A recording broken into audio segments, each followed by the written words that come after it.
அர்ஜுனன் பசுபத அஸ்திரம் பெற்ற கதை. குருக்ஷேத்திர போர் நெருங்கிய போது அர்ஜுனன் இன்னும் வலிமையான அஸ்திரங்களை பெற விரும்பினார். அதற்காக இமயமலையில் சென்று சிவபெருமானை துதித்து கடுமையான தவம் மேற்கொண்டார். அர்ஜுனனின் பக்தியை சோதிக்கவே சிவபெருமான் தனது சக்தியுடன் வேடன் உருவில் அங்கே வந்தார்.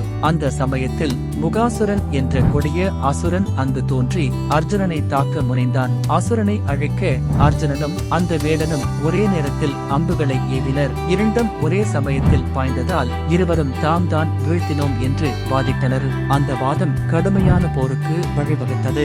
அர்ஜுனனும் வேடனும் மோதிக்கொண்டனர். வில்லும் முறிந்ததும் இருவரும் கை போரில் மோதினர். எவ்வளவு போரிட்டாலும் அர்ஜுனன் அந்த வேடனை வெல்ல முடியவில்லை.